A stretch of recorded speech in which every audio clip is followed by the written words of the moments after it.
মালাকুল মাউতকে দেখতে পায়। আপনিও দেখবেন, আমিও দেখব। মুমিনদের কাছে এসে মালাকুল মাউত একজন যুবকের বেশে সাদা ধবধবে জুব্বা পরে সুগন্ধি মেখে মুমূর্ষু ব্যক্তির শিয়রে বসে বসে বলে, ইয়া আইয়াতুহান নাফসুল মুতমাইন্না, হে প্রশান্ত আত্মা, উখরুজি ইলা মাগফিরাতুল্লাহি ওয়া রিদওয়ানি, আল্লাহর ক্ষমা আর দয়ার দিকে বের হয়ে আসো। বলা মাত্রই মুমিনের আত্মাটা স্মুথলি বের হয়ে আসে। কাফান মিন আকফানিল জান্নাহ, হানুত মিন হানুতিল জান্নাহ, জান্নাত থেকে আনা সুগন্ধি কাফনের মধ্যে পেঁচিয়ে তিনি রূহটাকে নিয়ে ইল্লিনে চলে যায়। সরাসরি দেখে মালাকুল মাউতকে। আর যারা ইসলাম বিরোধী, কোরআন বিরোধী, তাদের সামনে এসে মালাকুল মাউত ত্রাস সৃষ্টি করে। আগে ধমক। হাইওয়েতে মাঝে মাঝে ডাকাতি হয় না? বাসগুলোর মধ্যে যখন ডাকাতি হয়, বাসে থাকে 50 জন, ডাকাত ঢুকে 5 জন, এই 5 জনের ভয়ে সবগুলো পেশাব করে দেয়। কারণ ত্রাস সৃষ্টি করে। এসেই চাইনিজ কুড়াল দিয়ে আগে কুবায় দেয় 4-5 জনের। রক্ত দেখে কি দেওয়ার সব আগে রেডি করে রাখে। মালাকুল মাউত এসে কাফের, নাস্তিক, মুশরিকদের সামনে সেরকম একটা ত্রাস সৃষ্টি করে। ভয়ে লোকটা কাঁপতে থাকে। ওর কাছে ভদ্র ভাষায় কথা বলে না, সুন্দর জামা পরে আসে না, কালো কুচকুচে চেহারা, ভয়ঙ্কর একটা রূপ নিয়ে, আকৃতি নিয়ে ইসলাম বিরোধীদের মাথার সামনে আসে। দুর্গন্ধযুক্ত চেহারার দেহ নিয়ে ধমক দিয়ে বলে, ও পাপাত্তা, ইয়া আইয়াতুহান নাফসুল খাবিসা উখরুজি ইলা গাদাবিল্লাহ, হে পাপাত্তা, আল্লাহর রাগ, ক্রোধ আর গজবের দিকে বের হয়ে আয়। মুমিনের আত্মা বলার সাথে সাথে যেমনি মুমিনের দেহ থেকে বের হয়ে জান্নাতি কাফনের ভেতরে ঢুকে, কাফেরদের আত্মাও কি এরকম তাড়াতাড়ি বেরোতে চায় নাকি? কাফেরদের আত্মা বেরোতে চায় না। ডানে দৌড়, বায়ে দৌড়, সামনে দৌড়, পেছনে দৌড়, আহা, দৌড়াদৌড়ি করে। মালাকুল মাউত এটাকে টেনে হিচড়ে, একটা জীবিত ছাগলকে জবাই না করে তার চামড়া উল্টার দিকে টেনে হিচড়ে বের করলে ছাগলটা যত কষ্ট পায়, এর চেয়ে কমসে কম 70 গুণ বেশি কষ্ট দিয়ে কাফের, মুশরিক আর গাদ্দারদের রূহ কবজ করা হয়। আল্লাহ, এই পরিস্থিতি থেকে তুমি আমাদের বাঁচাও।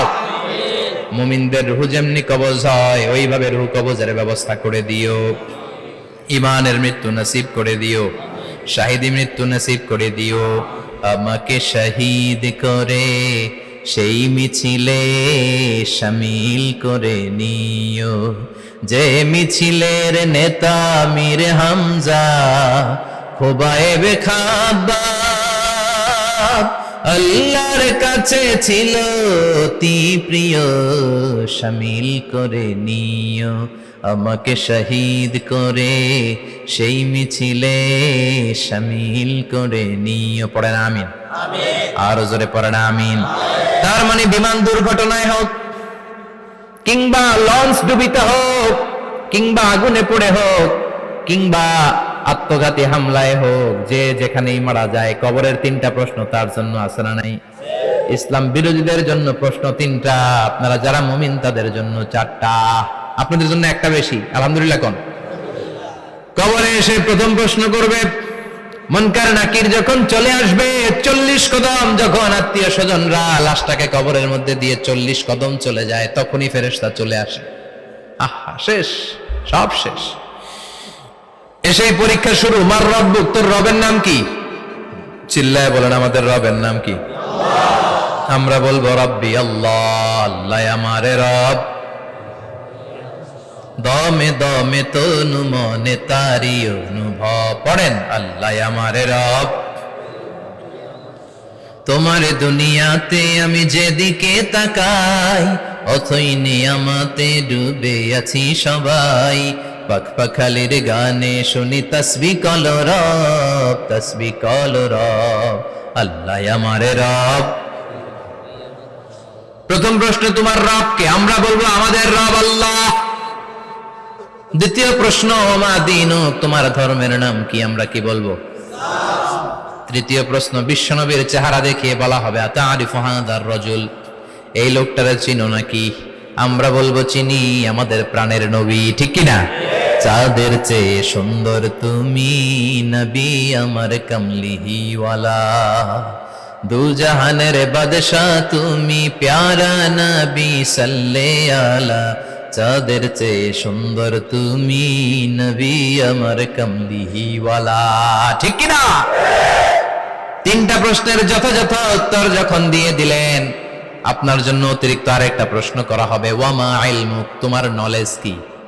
তিনটা প্রশ্নের উত্তর যে তুমি করতে পারলা, কিভাবে পারলা, কেমনে জানলা? নকল করে বলছো নাকি জেনে বুঝে আসছো? নকল হয় না? এখন তো পরীক্ষা চলতেছে বোধহয়। কি পরীক্ষা? এসএসসি পরীক্ষা। নকল হয়? কৃষ্ণপুরে নকল নাই না? এখন মনে হয় এগুলো একটু কমছে। একটা সময় ছিল অনেক নকল হইতো। পাঞ্জাবের ভিতরে নকল, পকেটে নকল, টুপির ভিতরে নকল, মৌজার ভিতরেও নকল। এমনকি মেয়েরাও নকল করে পরীক্ষার হলে আসে না নাই? স্কেলের মধ্যে লিখে নিয়ে যায়, হাতের মধ্যে লিখে নিয়ে যায়, ওড়নায় লিখে নিয়ে যায়, কাপড়ে লিখে নিয়ে যায়, আসে না নাই? ফেরেশতারা বলবে নকল করছো নাকি? কেমনে জানলা? তিনটা প্রশ্নের উত্তর তুমি কেমনে বললা? আল্লাহ তোমার রব, ইসলাম তোমার ধর্ম, এই লোকটা বিশ্বনবী, কেমনে চিনলা? আপনাকে তখন বলতে হবে আমি কোরআন থেকে শিখেছি, আমি হাদিস থেকে শিখেছি, আমি ইসলাম জেনে বুঝে মেনেছি, আমি আন্দাজে কোথাও ঘুরি নাই। চিল্লা এখন ঠিক কিনা? আপনাকে বলতে হবে, এজন্য শিখতে হবে, প্রতিনিয়ত ইসলাম সম্পর্কে জানতে হবে, আখের গোছাতে হবে, জীবনটাকে আলোকিত করতে হবে। চিল্লায় বলেন ঠিক কিনা? চারটা প্রশ্নই যখন হয়ে গেল, ফেরেশতারা বলবে আহলান ওয়া সাহলান ওয়া মারহাবান বিক, খোশামদেদ, কংগ্রাচুলেশন, খোশামদেদ, কংগ্রাচুলেশন, সব প্রশ্নের উত্তর তুমি পেরেছো। ফায়ুফসাহু লাহু কবরুহু ৭০ যিরান, আপনার কবরটারে ৭০ হাত লম্বা করে দেয়া হবে। ওয়া ইফতাহু লাহু বাবুন ইলাল জান্নাহ, আপনার কবর থেকে জান্নাতের দিকে দরজা খুলে দেয়া হবে। ওয়া ইউলবাসু মিন লিবাসি আহলিল জান্নাহ, জান্নাতের দুইটা রেশমি কাপড়ের পোশাক এনে আপনারে পরিয়ে দেয়া হবে। আর বলা হবে নাম কানাউমিল আরুস, ঘুমাও, sleep, you should get some sleep now, তোমাকে লম্বা সময় পাড়ি দিতে হবে, ঘুমাও। কানাউমিল আরুস, যেমনি বর বাসর রাতে আরামসে ঘুম দেয়, বাসর রাতে যেমনি বর কনেকে নিয়ে মধুর ঘুম দেয়, তুমিও ঘুমাও, কেউ তোমার ঘুম ভাঙবে না। মালাক ইসরাফিলের, কিয়ামতের জন্য ইসরাফিলের সিংহায় যে ফুৎকার আছে, ওই ফুৎকার ছাড়া কোনো কিছুই তোমার ঘুম ভাঙাতে পারবে না। আলহামদুলিল্লাহ পড়েন। আল্লাহ আমরাও যেন চারটা প্রশ্নের উত্তর দিয়ে লম্বা একটা ঘুম দিতে পারি, পড়ে না আমিন। ওয়াম্মাল কাফির ওয়া আহলুশ শিমাল, আর ইসলাম বিরোধী যারা, তাদের সামনে আসবে মালাকান আসওয়াদান আজরাকান, কৃষ্ণ বর্ণের দেহ, নীলাভ বর্ণের দুটো চোখ, গায়ের রং কালো, চোখের রং নীল। দেখতে কেমন লাগে? আলিফ লাইলার ভূতের মতো। কথা কন। গায়ের রং কালো, চোখের রং নীল। ফেরেশতা দুইটা আসবে, এসে ত্রাস সৃষ্টি করবে, এসে বলবে বল তোর রবের নাম কি? মার রব্বুক। ইসলাম বিরোধী মুশরিক, কাফের, নাস্তিক এরা বলবে আমি জানি না আমার রবকে,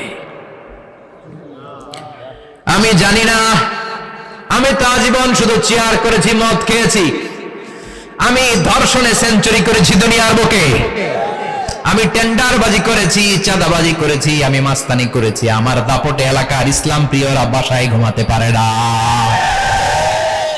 আমি ছিলাম টেন্ডারবাজ, আমি ছিলাম গডফাদার, সন্ত্রাসীদের লিডার, আমি ছিলাম ডন 1 2 3 সব, আমি ছিলাম ডনের ডন, আমি ছিলাম মাস্তান, রংবাজ, রব টপ কি আমি তো জানি না। লাদ্রি লাদ্রি, আমার জিজ্ঞেস করো না। আবার প্রশ্ন করা হবে ওয়ামা দীনুক, তোর ধর্মের নাম কি? বলবে লা আদরি, আমার কোনো ধর্ম নাই, আমার কোনো ধর্ম নাই, আমি শুধু মৌজ মাস্তিতে ছিলাম, আমি আনন্দ ফুর্তি করেছি, ইসলাম নিয়ে আমার মাথা ব্যথা ছিল না, আজীবন ইসলামরে আমি বাস দিয়েছি। চিল্লায় বলেন ঠিক কিনা? ইসলাম বিরোধীদের সাথে ছিল আমার চলাফেরা, আমার সব সাঙ্গ পাঙ্গ ছিল গুন্ডা বদমাশ, ইসলাম বিরোধী। রব কি, ইসলাম কি, এগুলো আমি জানি না, আমার এগুলো জিজ্ঞেস করো কেন? ধর্ম কি আমি জানি না, আমি কিচ্ছু মনে করতে পারছি না। 3 নম্বর প্রশ্ন করা হবে আচ্ছা আরিফ হাদার রাজুল, দেখো তো এই লোকটারে চিনো কিনা? কয় না, চিনি না, তবে মনে হয় এই লোকটারে দুনিয়ার বুকে আমি গালি দিতাম, এই লোকটার বিরোধিতা করতাম, ব্লগের মধ্যে এই লোকটার ব্যাপারে কুৎসা রটনা করতাম, এই লোকটার কার্টুন বানিয়ে আমি হিংসা ছড়িয়ে দিতাম, এই লোকটার ব্যাপারে আমি এলাকার মধ্যে অপপ্রচার চালাতাম। ফেরেশতারা বলবে তাই, এই ছিল তো ডিউটি, দাঁড়া এখনই আমাদের খেলা শুরু, এখনই শুরু। ফায়ুতরাকু বিমাতারিক মিন হাদিদ, লোহার একটা হাতুড়ি দিয়ে মাথা থেকে পা পর্যন্ত পিটানো হবে, পিটিয়ে ওর গোশতের হাড্ডিগুলোকে থেতলে ফেলা হবে। ওয়ায়ুকালু লিল আরদি ইলতাইমি, কবরের দুই পাশের মাটিরে বলা হবে এবার দুই দিক থেকে তোরা চাপ দে। চাপ দেয়া হবে, ধাক্কাধাক্কি করেও সে সুবিধা করতে পারবে না। মাটি আস্তে আস্তে আস্তে আস্তে দেহের দুই দিকে লেগে এমন জোরে দুইটা চাপ দিবে, ফাতাখতালিফা আদলাউহু, তার ডান পাশের পাজরের হাড্ডি বাম দিকে ঢুকে যাবে, বাম দিকের হাড্ডি ডানে চলে যাবে। বিশ্বনবী বললেন এই হাতুড়ি দিয়ে পিটানোর শাস্তি, কবরের চাপ দেওয়ার শাস্তি চলতেই থাকবে হাত্তাল কিয়ামা, কিয়ামত পর্যন্ত। আল্লাহ এই কবরের শাস্তি থেকে আমাদের বাঁচাও। আমরা এই আযাব পেতে চাই না, আমরা যেন ঠিকভাবে কবরের 4টা প্রশ্নের উত্তর করে দিয়ে লম্বা ঘুম দিতে পারি। আল্লাহ তুমি তৌফিক দাও। এজন্য আল্লাহ বললেন, গোলাম দুনিয়া নিয়ে পাগল হয়ে থেকো না। এই দুনিয়ার জীবন আসল জীবন নয়, আসল জীবন হলো কবরের জীবন। জোরে বলেন ঠিক কিনা? এই জন্য মাঝে মাঝে কবরে যাবেন, কবরস্থানে দাঁড়িয়ে চিন্তা করবেন এই জায়গায় আমারও আসতে হবে। দিন যাবে, রাত আসবে, বৃষ্টি হবে, শীত আসবে, কেউ আমার দেখতে আসবে না। একা থাকতে হবে, একা, বড় একা, অন্ধকার, বড়ই অন্ধকার। ওই কবরের জীবনের সামান গোছানোর দরকার আছে না নাই? ওই কবরে সুখে শান্তিতে থাকতে চাইলে নামাজ পড়ার দরকার আছে না নাই? কোরআন পড়ার দরকার আছে না নাই? ছেলে মেয়েগুলোরে মানুষের মতো মানুষ করার দরকার আছে না নাই?